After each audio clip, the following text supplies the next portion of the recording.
Assalamualaikum warahmatullahi wabarakatuh.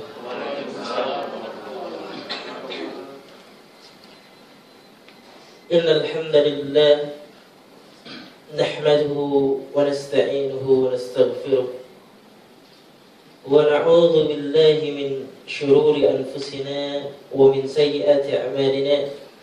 Man yahdihillahu fala mudilla lahu wa man yudlil fala hadiya lahu. أشهد أن لا إله إلا الله وحده لا شريك له وأشهد أن محمدا عبده ورسوله لا نبي ولا رسول بعده. فقد قال الله تعالى في القرآن الكريم: وبعد أعوذ بالله من الشيطان الرجيم يا أيها الذين آمنوا اتقوا الله حق تقاته ولا تموتن إلا وأنتم مسلمون. Amma ba'd. Jemaah sekalian yang dimuliakan Allah Subhanahu wa taala. Alhamdulillah, atas izin Allah Subhanahu wa taala kita diberikan kenikmatan oleh Allah Subhanahu wa taala, yang mana nikmat tersebut harus kita syukuri. Sebagaimana firman Allah Subhanahu wa taala, la in syakartum la azidannakum wa la in kafartum inna adzabi lasyadid. Itu adalah suatu kewajiban bagi kaum muslimin untuk mensyukuri nikmat Allah Subhanahu wa taala. Dan Allah Subhanahu wa taala pun melipatkan rasa syukur kita, akan menambah jikalau kita bersyukur. Akan tapi jikalau kita tidak mensyukuri nikmat Allah Subhanahu wa taala, inna adzabi lasyadid, kata Allah Subhanahu wa taala. Sungguhnya siksaku, azabku sangat pedih, kata Allah Subhanahu wa taala. Kita bisa mendengarkan suatu pengajian, itu adalah suatu kenikmatan yang sangat besar yang perlu kita syukuri. Masih banyak teman-teman kita yang belum tentu bisa mendengarkan pengajian. Itu adalah suatu kenikmatan. Salawat serta salam selalu kita junjukkan kepada Nabi besar Muhammad sallallahu alaihi wasallam. Atas jasa beliau dan atas izin Allah Subhanahu wa taala, di mana Allah Subhanahu wa taala mengutus Nabi Muhammad, itu adalah khatamul anbiya, penutup para nabi, penutup nabi-nabi sebelumnya. Maka jikalau ada seorang yang mengaku nabi setelah Nabi Muhammad sallallahu alaihi wasallam, secara sepakat para ulama, maka kita harus mengingkarinya.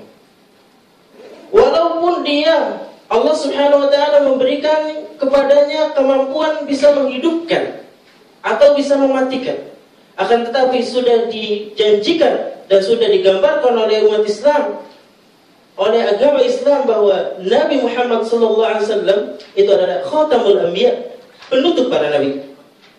Apalagi orang biasa dia mengaku-ngaku nabi, itu sangat jauh sekali, sangat jauh dari pandangan Islam. Kaum muslimin yang dimuliakan Allah Subhanahu wa taala, alhamdulillah atas penyelenggara panitia ya, bisa mempersilahkan kepada saya, dan saya sebenarnya bukan siapa-siapa, sama seperti bapak-bapak atau ibu-ibu semua, manusia biasa. Saya hanya talibul ilm, penuntut ilmu yang masih banyak kekurangan, masih terus menuntut ilmu, menambah ilmu. Dan mari kita bersama-sama terus menggali ilmu, karena Allah Subhanahu wa taala berfirman kepada dan mengatakan kepada Nabi Muhammad, memerintahkan kepada Nabi Muhammad, wa qul rabbi zidni ilma. Dan katakanlah wahai Muhammad, Rabbi zidni ilma. Mintalah kepadaku yaitu suatu ilmu, suatu pengetahuan. Ini adalah perintah kepada Nabi Muhammad. Langsung Allah Subhanahu wa taala memerintahkan kepada Nabi Muhammad langsung untuk meminta tambahan ilmu. Tidak meminta tambahan yang lainnya. Wa qur rabbi zidni ilma. Mintalah kepada Allah Subhanahu wa taala tambahan ilmu. Maka mari saya mengajak kepada semuanya, ya, bapak-bapak, ibu-ibu dan yang lainnya, kita minta kepada Allah Subhanahu wa taala tambahan ilmu. Tentunya ilmu yang bermanfaat. Ilmu yang sesuai dengan Al-Qur'anul Karim, ilmu yang sesuai dengan As-Sunnah As-Sahihah, yang sesuai dengan sunnah sahihah yang diajarkan oleh Rasulullah sallallahu alaihi wasallam. Jauh sekalian yang dimuliakan Allah Subhanahu wa taala, sesuai dengan permintaan atau pemberitahuan sebelumnya bahwa tema yang diminta adalah visi seorang muslim di tahun 2016. Ya. Masa cuma tahun 2016 saja visinya? Nggak ada tahun 2017 atau 2020. Padahal seorang muslim itu berlaku sampai ila yaumil qiyamah. Sampai kita meninggal. Ya, sampai kita masih beragama Islam. Sampai masih menganut agama Islam. Jangan visinya seorang muslim di tahun 2016 saja, ya. Tapi bagaimana untuk kedepannya? Bagaimana kita menerapkan visi tersebut di kehidupan keseharian kita sampai akhir hayat kita? Kalau di tahun 2016 saja, tahun 2017-nya kita nggak mau menjalankan visi tersebut, maka secara otomatis kalau kantor ini nggak mau menerapkan akan bangkrut, ya, akan bangkrut dan banyak yang apa? Banyak yang nganggur. Sama halnya seperti itu. Visi seorang muslim itu kita berlaku ila yaumil qiyamah, sampai hari kiamat. Kaum muslimin yang dimuliakan Allah Subhanahu wa taala, Allah Subhanahu wa taala tentunya memberikan gambaran kepada kaum muslimin terhadap visi dan misi seorang muslim. Visi diantaranya pengertiannya apa, bapak-bapak atau ibu-ibu? Visi itu apa? Ya, harapan, cita-cita, tujuan, ya. Harapan, cita-cita, tujuan, itu visi. Misi itu apa? Pencapaian hasil. Ya, untuk mencapai tujuan tersebut, penerapannya itu apa? Jikalau kita membahas visinya saja, enak sekali, nggak ada misinya. Ya. Visinya saja, maka sama aja seperti kita keimanan, beriman kepada Allah Subhanahu wa taala tanpa ada amal, itu sangat jauh sekali. Jauh sekali yang dimuliakan Allah Subhanahu wa taala. Mari kita lihat di dalam surat Ad-Dariyat ayat yang ke-56. Wa ma khalaqtul jinna wal insa illa liya'budun. Allah Subhanahu wa taala berfirman, dan tidaklah saya ciptakan jin dan manusia illa liya'budun, kecuali untuk beribadah, menyembah kepada Allah Subhanahu wa taala. Ini adalah firman Allah Subhanahu wa taala. Allah Subhanahu wa taala mengharapkan kepada kaum muslimin untuk beribadah. Harapan tadi berarti apa? Tadi kita visinya, ya. Harapan Allah Subhanahu wa Ta'ala kepada kaum muslimin, baik itu laki-laki atau perempuan, dan bahkan kepada jin pun, itu harus beribadah kepada Allah Subhanahu wa Ta'ala. Wa ma khalaqtul jinna wal insa, dan tidaklah aku ciptakan jin dan manusia illa liya'budun, kecuali untuk beribadah kepada Allah Subhanahu wa Ta'ala. Itu dari Allah Subhanahu wa Ta'ala. Perintah Allah Subhanahu wa Ta'ala, harapan Allah Subhanahu wa Ta'ala pada kaum muslimin untuk beribadah. Dan apakah Allah Subhanahu wa Ta'ala mengatakan seperti itu atau berfirman cuma beribadah saja? Tidak ada amalan, tidak ada orang yang aqimis sholat, mendirikan sholat dan yang lainnya. Tidak. Allah Subhanahu wa Ta'ala melengkapi di dalam Al-Quran dan hadis melalui Rasulullah SAW, memberikan perintah-perintah, memberikan amalan-amalan untuk dikerjakan. Itulah misi. Penerapan untuk mencapai beribadah itu seperti apa? Maka janganlah kita abaikan ayat-ayat yang lainnya. Wa aqimus shalah wa atuz zakah, dan dirikanlah salat dan tunaikanlah zakat dan yang lainnya. Itu adalah amalan. Maka misi dari Allah Subhanahu wa Ta'ala, misinya adalah beramal yang sesuai dengan Al-Qur'anul Karim dan hadis Rasulullah SAW, dan meninggalkan larangan-larangan Allah Subhanahu wa Ta'ala dan Rasulnya. Itu adalah dari Allah Subhanahu wa Ta'ala. Sekarang kita lihat visi misi kita. Hidup di dunia itu apa sih? Sebagai seorang muslim, apa bapak-bapak?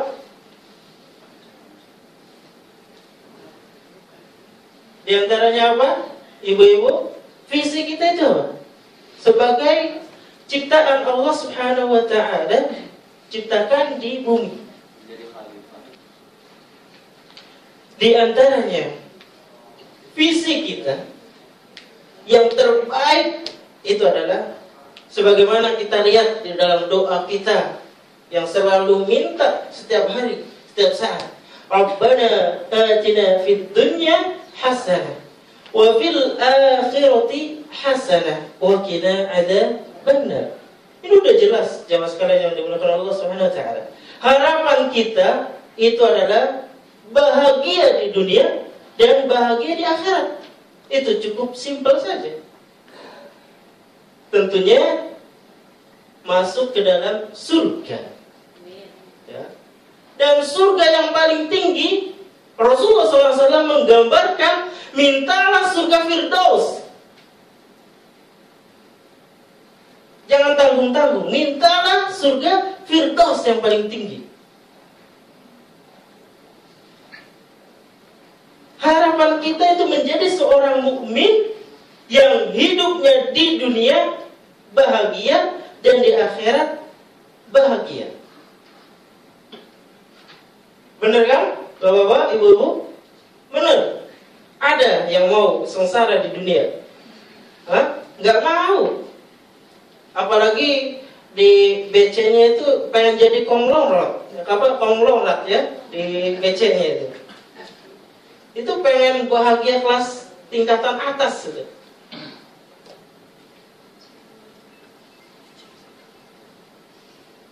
Oleh karena itu, kaum muslimin yang dimuliakan Allah Subhanahu wa Ta'ala, visi tersebut ingin bahagia di dunia dan di akhirat, tentunya masuk ke dalam surga Allah Subhanahu wa Ta'ala, maka dibarengi dengan misi penerapan, pengamalan kita, pengamalan yang sesuai dengan Al-Quranul Karim dan hadis Rasulullah sallallahu alaihi wasallam yang as-sahihah,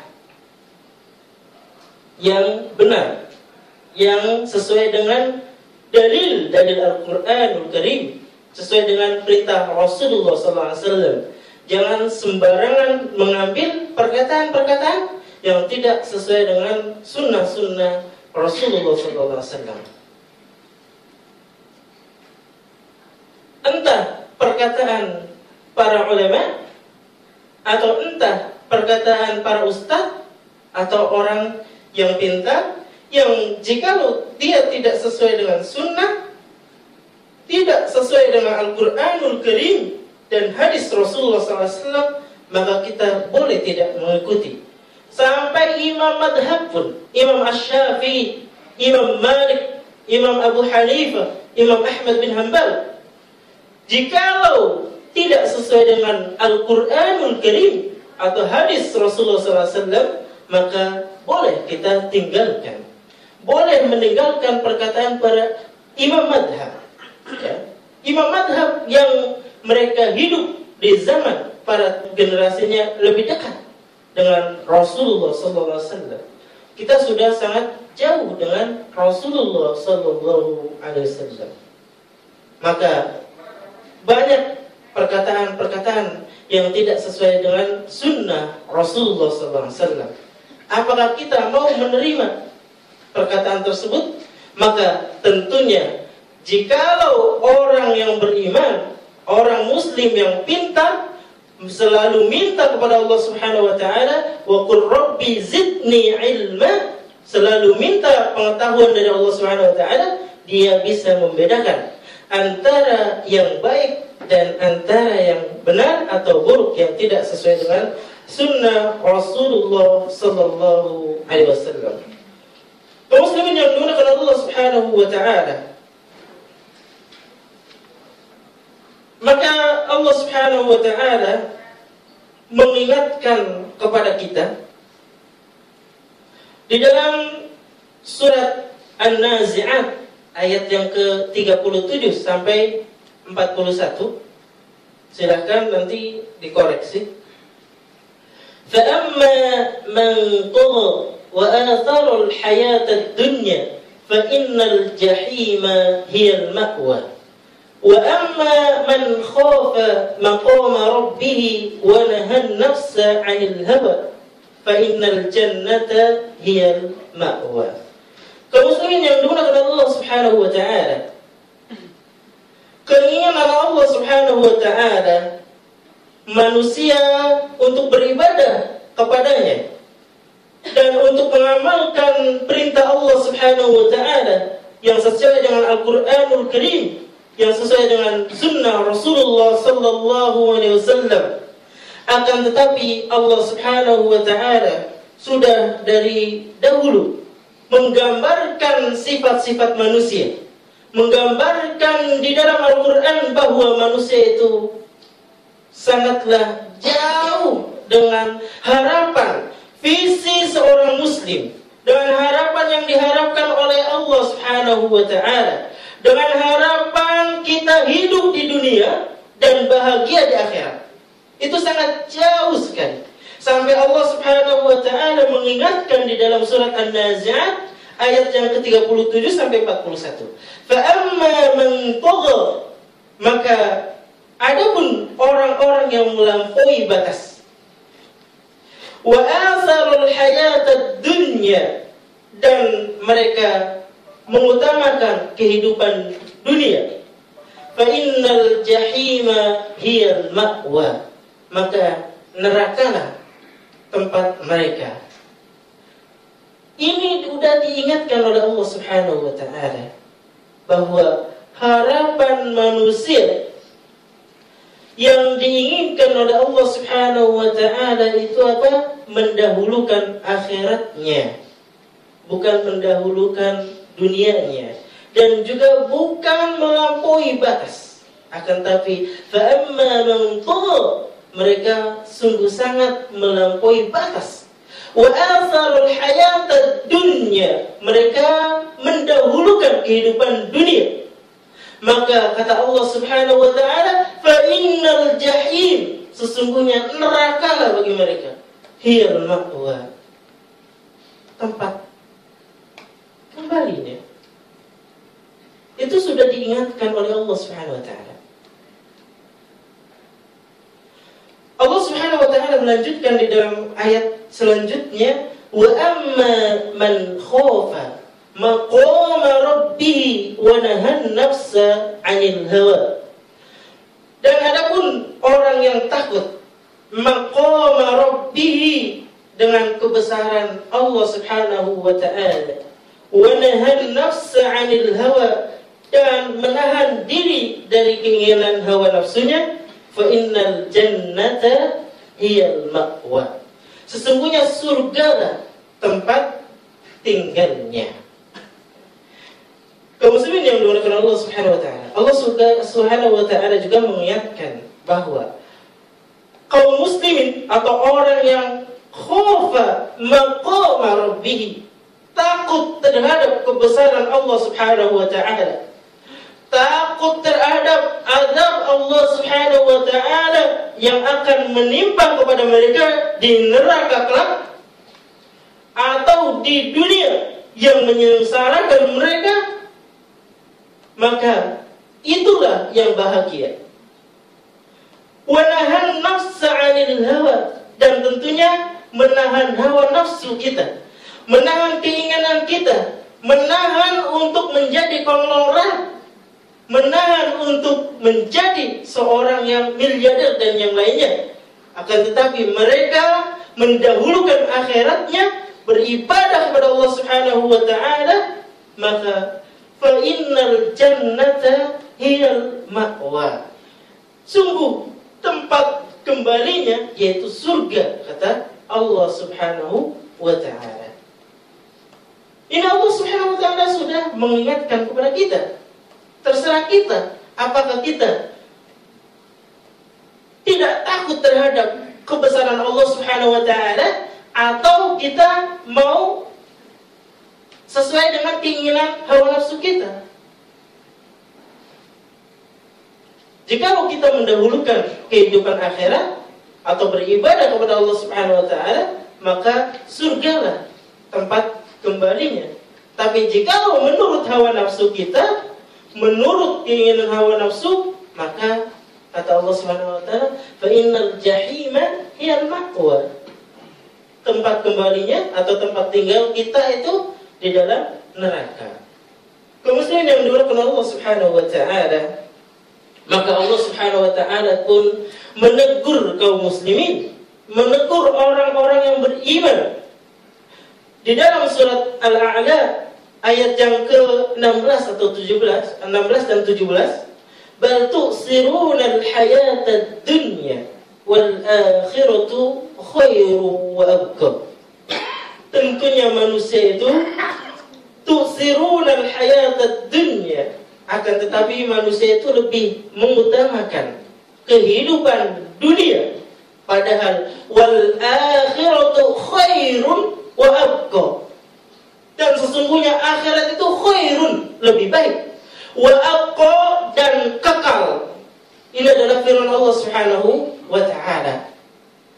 Allah Subhanahu wa ta'ala sudah jauh dari dulu menegur kita agar jangan kita menginginkan sesuatu sesuai dengan hawa nafsu kita, tapi dahulukanlah akhirat yang sesuai dengan Al-Quranul Karim, As-Sunnah As-Sahihah. Dan tentunya tadi akhirat itu khairun, lebih baik daripada dunia, wa abqa, dan kekal. Ya. Lihat orang yang mendahulukan kita, bapak-bapak kita, nenek-nenek kita, kakek kita sudah mendahulukan kita. Itu adalah peringatan bagi kita bahwa kehidupan di dunia itu tidak kekal, dan kehidupan di akhirat itu adalah khairun wa abqa, lebih baik dan kekal, kata Allah Subhanahu wa ta'ala. Dan Allah Subhanahu wa ta'ala pun menegur kita di dalam surat Al-Qiyamah ayat yang ke-20 dan 21. Kalla bal tuhibbuna al-ajilah wa tadaruna al-akhirah. Kalla, kata Allah Subhanahu wa ta'ala, maka janganlah, sekali-kali tidak, bal tuhibbuna al-ajilah, kamu sekalian cinta kepada kehidupan dunia, wa tadarunal akhirah, dan kamu sekalian meninggalkan kehidupan akhirat. Ya. Ini adalah teguran dari Allah Subhanahu wa taala agar kita jangan sekali-kali meninggalkan akhirat dan kita mendahulukan, lebih cinta, lebih mencintai kepada dunia, yang dunia itu adalah sangat fana atau bukan abadi. Kaum muslimin yang dimuliakan Allah Subhanahu wa taala, itu adalah teguran dari Allah Subhanahu wa taala agar kita jangan mendahulukan kehidupan dunia, akan tapi kita mendahulukan kehidupan akhirat. Kaum muslimin yang dimuliakan Allah Subhanahu wa taala, maka kita lihat apa sih perintah-perintah Allah Subhanahu wa taala yang bisa membawa kita ke dalam kehidupan yang bahagia di dunia dan akhirat. Tentunya di antaranya adalah kita beramal soleh. Maaf, saya minum dulu.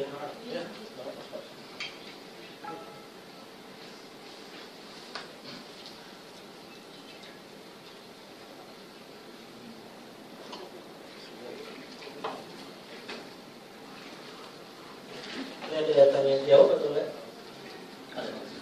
Ada. Sebelum itu. Oke. Siap.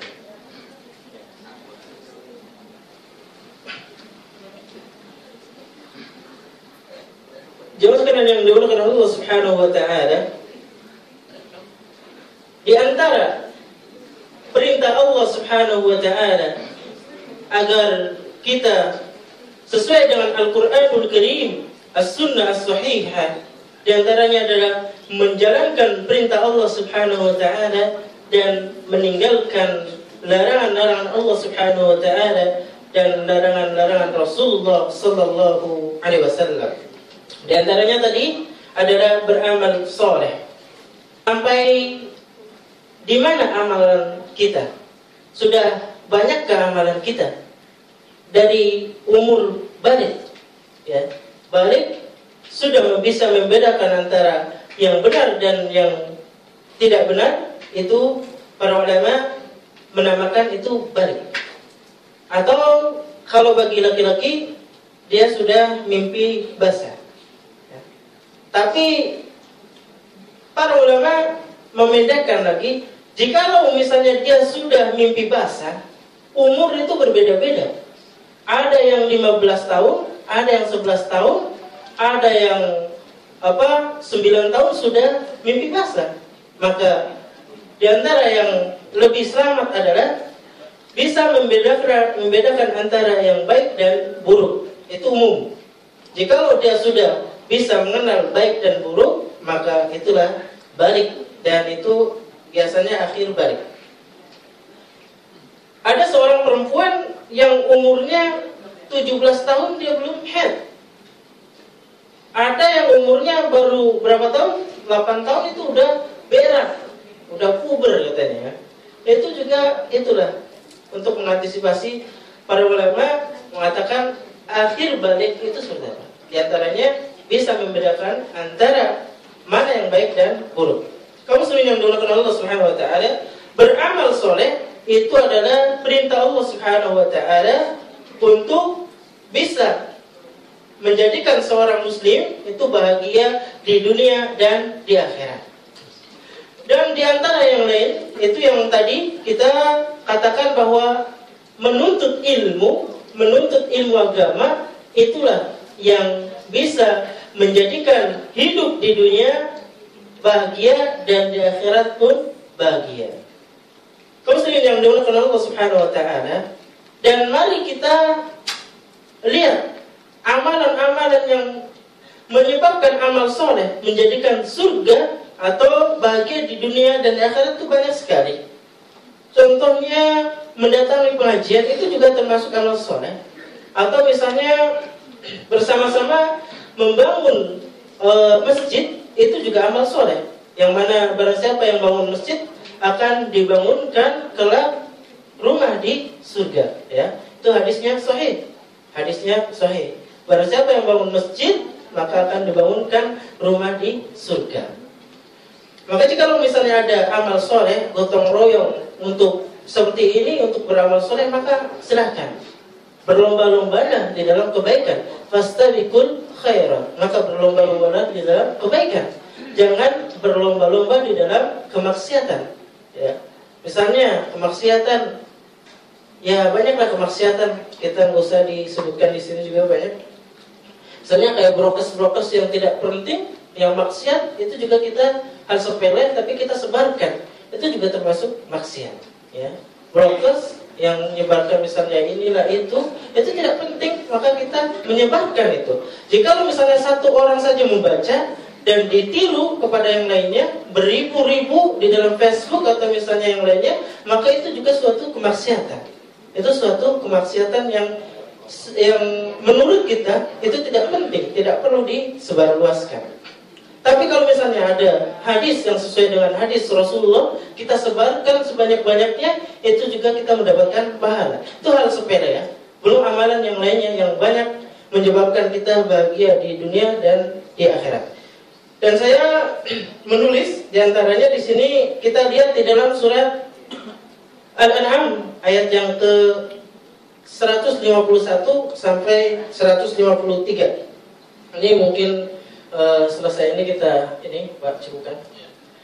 Tapi lumayan panjang. 3 jam sudah selesai. Tapi kita insyaallah kita ringkas. Ya. Kita lihat di dalam surat Al-An'am ayat yang ke 151 sampai 153. Silakan nanti bisa dikoreksi. Qul ta'alu atlu ma harrama rabbukum 'alaikum alla tusyriku billahi syai'an.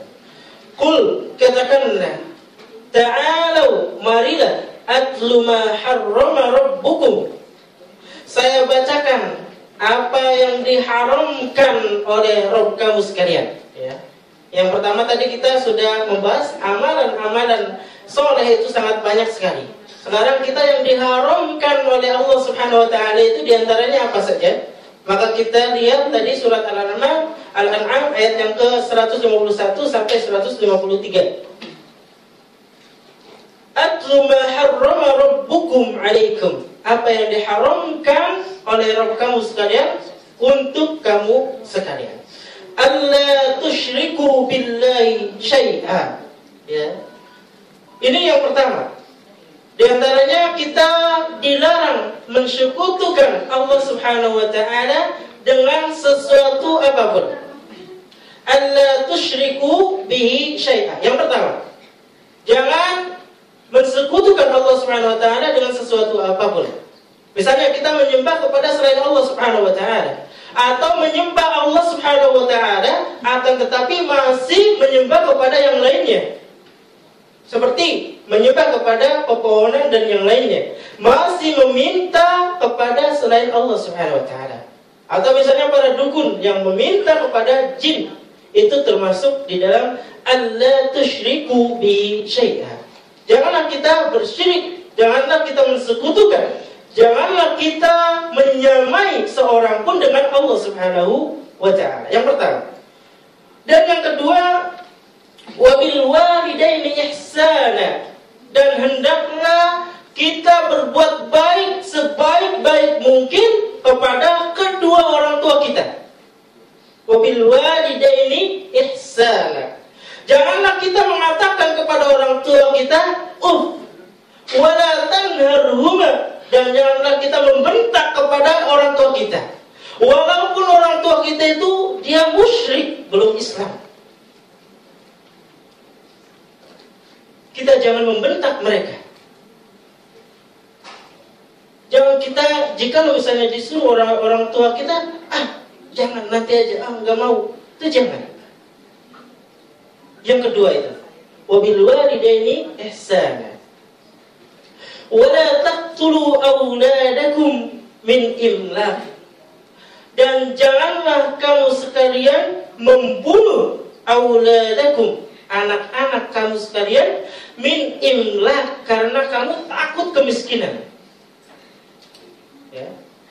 Janganlah kita membunuh anak-anak kita karena takut enggak dikasih makan. Kenapa? Allah Subhanahu wa taala melanjutkan di dalam ayatnya, nahnu narzuqukum wa iyyahum. Karena Allah Subhanahu wa taala yang memberikan rezeki kepada kamu sekalian dan kepada anak-anak yang hasil hubungan intim kamu sekalian. Jadi janganlah kita membunuh hasil hubungan intim kita.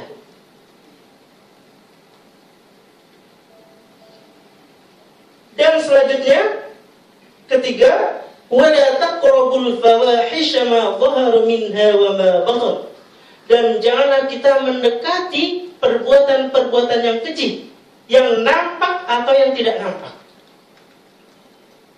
Mendekati saja dilarang oleh Allah Subhanahu wa taala perbuatan keji, apalagi berbuat perbuatan keji tersebut. Wala taqtulun nafsal lati harramallahu illa bil haqq. Dan janganlah kamu sekalian membunuh jiwa yang diharamkan oleh Allah Subhanahu wa taala illa bil haqq, kecuali dengan yang hak. Ini berkaitan dengan kemarin. Kaum yang dimuliakan Allah Subhanahu wa taala.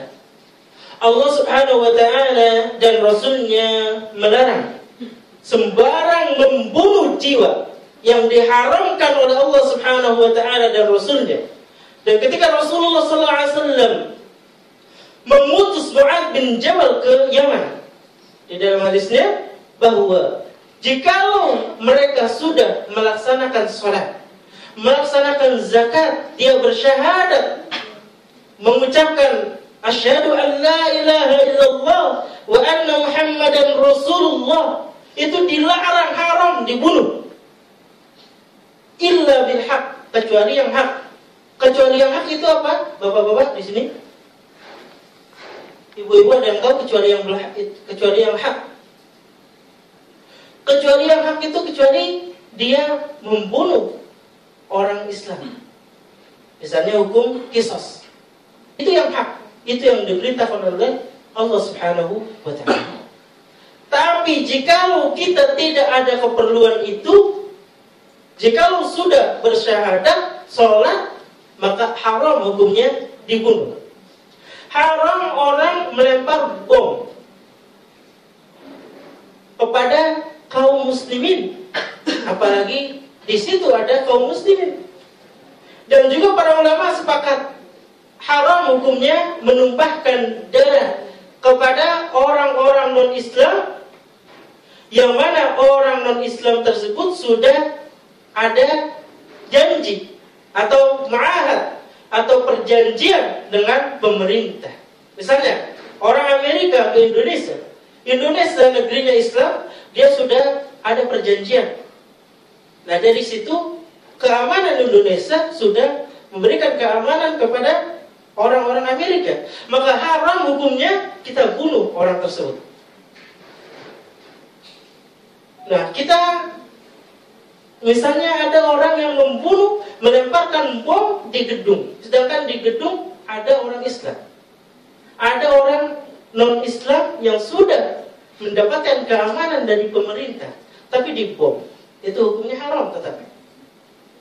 Dan itu bukan Islam yang mengajarkan. Kenapa Islam yang disalahkan? Dari dulu Rasulullah SAW tidak mengajarkan seperti itu. Dan dari dulu sunnah-sunnah Rasulullah SAW mengajarkan akhlak yang baik. Kita lihat kehidupan Rasulullah SAW dengan non-Islam. Apakah Rasulullah SAW langsung membunuh mereka ketika di sejarah Rasulullah SAW? Tidak. Apakah Rasulullah SAW melarang berinteraksi dengan kaum musyrikin? Tidak.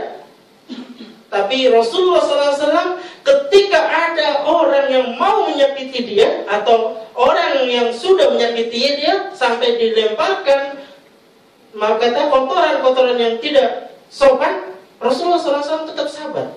Dan bahkan di dalam hadisnya dia masuk Islam karena kesabaran Rasulullah SAW, karena akhlak Rasulullah SAW.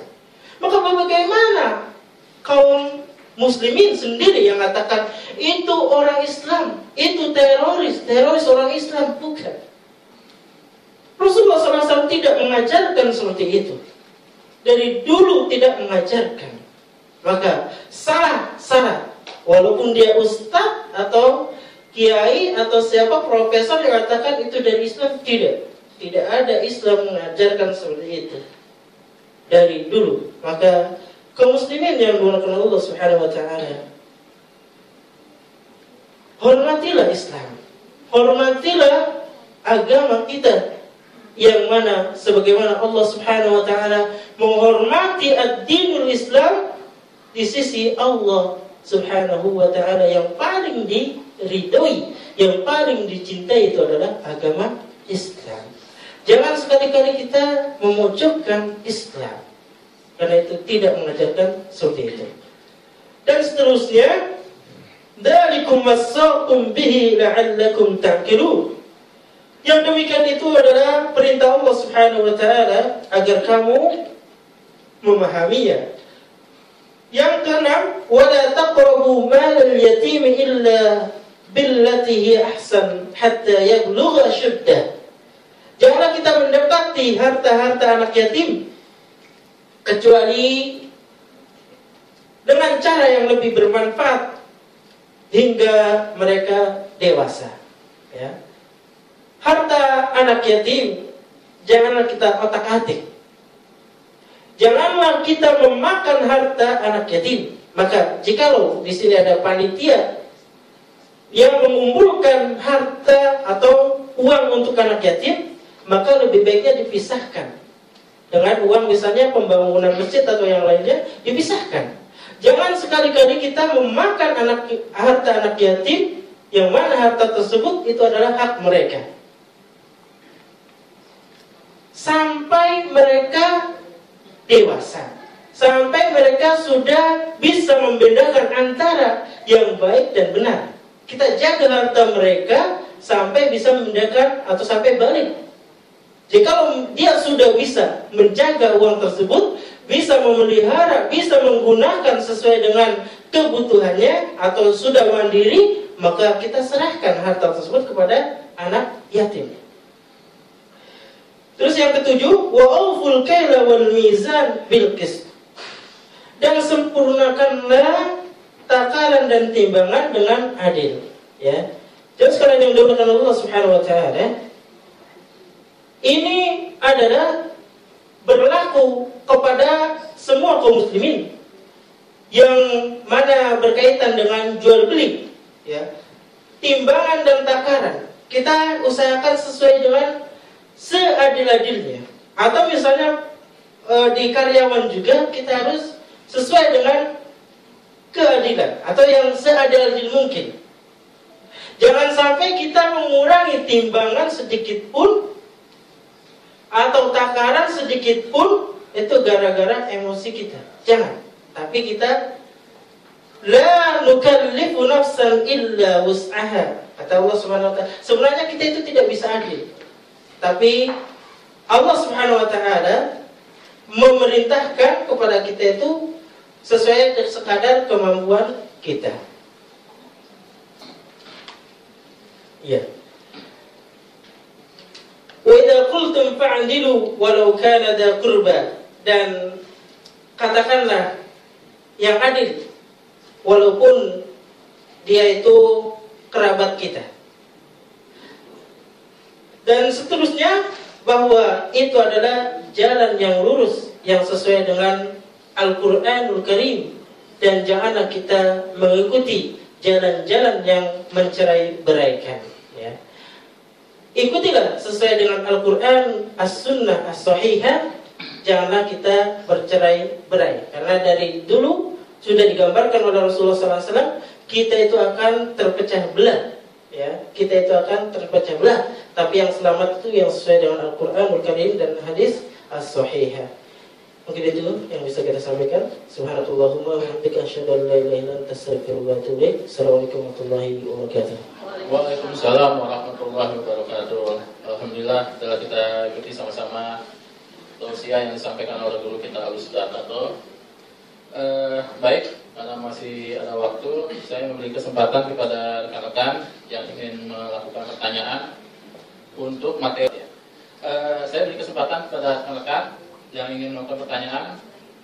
Mungkin saya kasih kesempatan yang sebelah kanan. Ya, siapa yang mau melakukan pertanyaan mengenai materi pada pagi hari ini, atau ada pertanyaan atau unek-unek atau ada keraguan dalam sehari-hari mengenai melaksanakan syariat Islam, insya Allah guru kita di sini dapat membantu memberikan keterangan. Ya, silakan. Langsung aja. Assalamualaikum warahmatullahi wabarakatuh. Assalamualaikum. Ya, mungkin saya mewakili teman-teman yang laki-laki ya. Wah, kocak nih ya. Tanya aja Pak. Oh ya. Iya. Ini buat laki-laki yang udah menikah, mana yang harus diutamakan Pak? Istri atau ibu kandung ya Pak?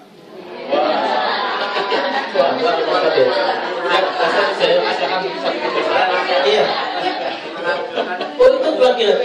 Untuk laki-laki para ulama sepakat orang tuanya. Orang tuanya. Lihat hadis-hadis. Antum bisa baca juga di dalam yang paling tenar aja kitabnya Riyadhus Shalihin, lihat. Itu insyaallah ada, dan juga Bulughul Maram itu silahkan lihat kitabnya, itu udah ada insyaallah. Itu yang paling utama, yang paling pertama ditaati seorang suami atau laki-laki itu adalah kepada orang tuanya. Maka orang tuanya itu harus kita taati, baik itu mertua atau orang tua kandung kita. Mertua itu jangan kita bedakan. Jika orang tua kandung kita kasih 10.000, mertua kita kasih 10.000. Mertua kandung kita kasih 15.000, dia cuma 5.000, jangan. Tapi kita samakan. Untuk bagi perempuan itu adalah kepada suaminya. Maka ada hadis di dalam Riyadhus Shalihin juga, silahkan lihat, bahwa sampai-sampai dia tidak menemui panggilan orang tuanya sampai meninggal. Kenapa? Karena dia taat kepada suaminya. Dan dia dikatakan oleh Rasulullah SAW masuk surga karena taat kepada suaminya. Istri itu yang pertama adalah taat kepada suaminya. Tapi taatnya itu harus sesuai dengan Al-Quranul Karim dan As-Sunnah. Jika suaminya selingkuh, ya jangan kita taati. Iya. Kalau selingkuh, ya ngapain kita taati? Bahkan para ulama pun membolehkan, jikalau misalnya jalan semuanya sudah diajak, ya malamnya diajak, terus akhirnya sampai meminta cerai, boleh. Jikalau dia benar-benar tidak taat kepada Al-Quran, Al-Qur'an Karim dan As-Sunnah, boleh seorang istri meminta cerai kepada suaminya, tapi dengan syarat suaminya tidak menjalankan perintah Allah dan Rasulullah SAW. Tapi kalau misalnya suaminya rajin sholat, mentang-mentang istrinya cakep, wah saya minta cerai, minta pengen suami yang baru, itu nggak bisa. Nggak bisa.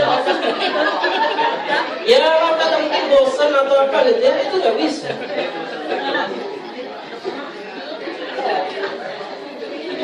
Atau suatu saat misalnya dia sudah cerai, ya kan? Di antara sudah cerai terus pengen balik lagi, di antaranya sudah dinikahi sama orang lain. Tapi benar-benar dinikahi, bukan hanya sekedar surat KUA selesai habis itu enggak hubungan intim, enggak, tapi tetap ada syaratnya hubungan intim tetap, surat ini tetap ya, tapi terus cerainya dengan perlakuan yang sesuai dengan Al-Qur'an dan As-Sunnah, minta cerai. Itu boleh balik lagi kepada dia. Kalau misalnya tidak seperti itu, udah yang penting cuma sah aja dari KUA yang lain, terus nggak nggak hubungan intim, langsung minta cerai lagi, tidak bisa. Itu hukumnya sama Allah Subhanahu Wa Taala. Allah Subhanahu Wa Taala yang maha mengetahui dia, hati dia, apakah cuma mempermainkan atau tidak. Tapi bagi laki-laki boleh 2 atau 3, 4.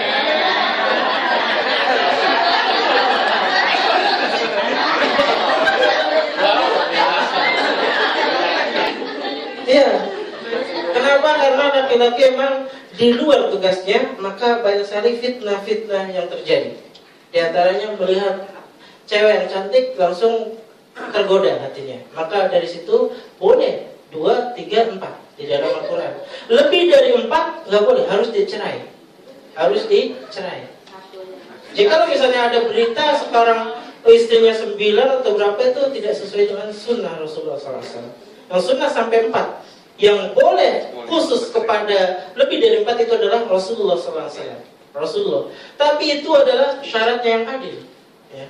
Maaf kata, jangan mentang-mentang banyak duit, mentang-mentang banyak harta, istri kita 4, kita istri yang pertama, 2, 3 terlalaikan. Contohnya, maka di antara para ulama yang mengatakan untuk adil, sebenarnya kalau masalah sifat, kita cinta kepada si A, si yang kedua, yang pertama itu kita nggak bisa. Tapi kalau masalah harta itu bisa. Jika misalnya suatu istri yang pertama dikasih 10.000, sampai ke-4 itu dikasih 10.000. Hari yang pertama, di hari istri yang pertama itu wajib misalnya berhubungan intim, dan di hari yang kedua juga wajib berhubungan intim, sampai di hari yang keempat wajib berhubungan intim. Jika salah satunya tidak berhubungan intim, maka itu dolim, maka itu dosa. Maka itu dosa. Jika kita tidak sanggup seperti itu, maka cukup 1. Ya, jika kita tidak sanggup, maka 1 itu lebih baik. Katanya 1 aja nggak habis-habis ya. Ada yang lain? Ya, saya persilakan. Mungkin satu lagi pertanyaannya, mengingat waktu. Mungkin yang sebelah kirinya, ibu-ibunya atau ada mau melakukan pertanyaan, silakan. Ayo, masih ada waktu? Ustaz, Oh ya, jadi alhamdulillah. orang Islam itu boleh kaya, nggak Ustaz, punya cita-cita kaya gitu. Alhamdulillah. Kan Ustaz supaya berpikir akhirat gitu. Boleh. Bu Aziza ini Masya Allah. Saya kenal sama beliau.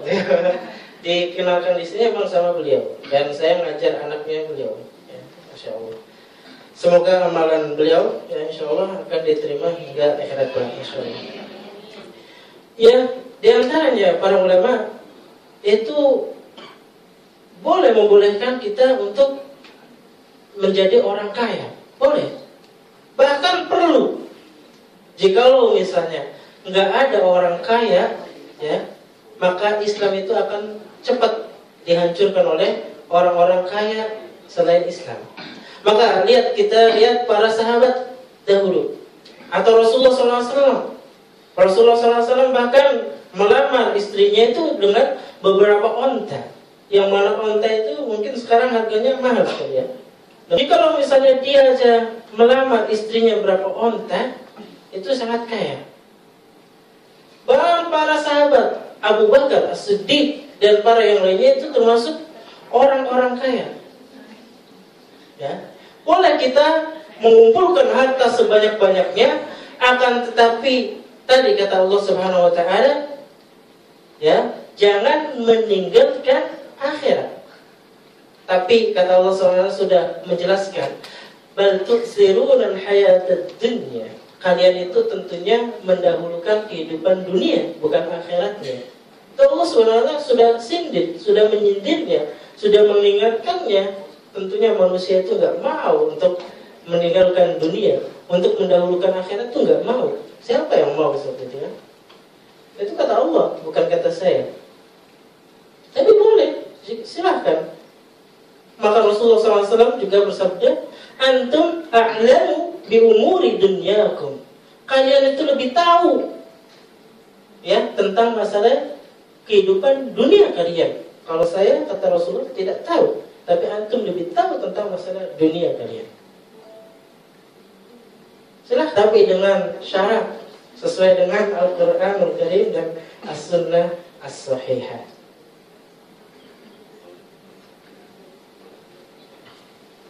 Ada yang lain? Satu udah? Ya, masih ada? Ya, baik. Mengingat waktu. Ini udah nih. Alhamdulillah ya, kita telah bersama-sama Thalibul Ilm, mencari ilmu, mendengarkan bersama-sama. Saya hanya menyampaikan beberapa firman Allah Subhanahu wa taala saja tadi ya. Silahkan dikoreksi lagi, silahkan dilihat lagi di dalam surat yang saya tunjukkan tadi. Itu bukan perkataan saya, tapi adalah firman Allah Subhanahu wa taala. Dan mudah-mudahan di tahun 2016 dan tahun berikutnya itu kita lebih baik ya, sesuai dengan visi kita. Tapi jangan lupa misinya.